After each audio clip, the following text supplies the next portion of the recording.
সঞ্জয় সমাদ্দার ২০২৩ সালে কলকাতায় মানুষ নামে একটি চলচ্চিত্র নির্মাণ করেন। সিনেমাটি দিয়ে বেশ আলোচনায় আসেন তিনি। সেই সিনেমার সুবাদে দর্শক মহলে বেশ প্রশংসাও কুড়িয়েছেন সঞ্জয়। এবার তিনি জনপ্রিয় কথা সাহিত্যিক হুমায়ূন আহমেদের একটি ছোট গল্প নিয়ে সিনেমা নির্মাণ করতে যাচ্ছেন।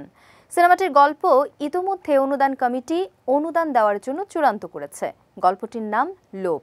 প্রকাশিত প্রজ্ঞাপনে জানা যায়, চলচ্চিত্রটির প্রযোজক হিসেবে আছেন মিস পিঙ্কি আক্তার। এটি নির্মাণের জন্য তারা পাবেন ৭৫ লাখ টাকা। অনুভূতি জানাতে গিয়ে পরিচালক সঞ্জয় সমাদ্দার বলেন, এটা আমাদের জন্য আনন্দের খবর। বিশেষ করে প্রিয় লেখক হুমায়ূন আহমেদের চলচ্চিত্র থেকে আমরা আমাদের লোভ সিনেমাটি নির্মাণ করব। আমরা চেষ্টা করব এই সিনেমা দিয়ে বিশ্ব সিনেমার অংশ হতে, তাই খুব যত্ন নিয়ে সিনেমাটি নির্মাণ করতে চাই। তিনি আরও জানান, নিয়মতান্ত্রিকভাবেই হুমায়ূন আহমেদের পরিবারের কাছ থেকে অনুমতি নেওয়া হয়েছে। তারপরেই জমা দেওয়া হয়েছিল অনুদানের জন্য।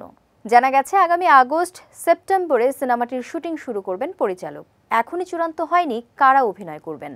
সঞ্জয় সমাদ্দার গত বছর কলকাতায় মানুষ নামে একটি চলচ্চিত্র নির্মাণ করেন। সেটি ছিল তার প্রথম নির্মাণ। তারও আগে থেকে নিয়মিত টেলিভিশন নাটক ও ওয়েব কন্টেন্ট নির্মাণ করেন।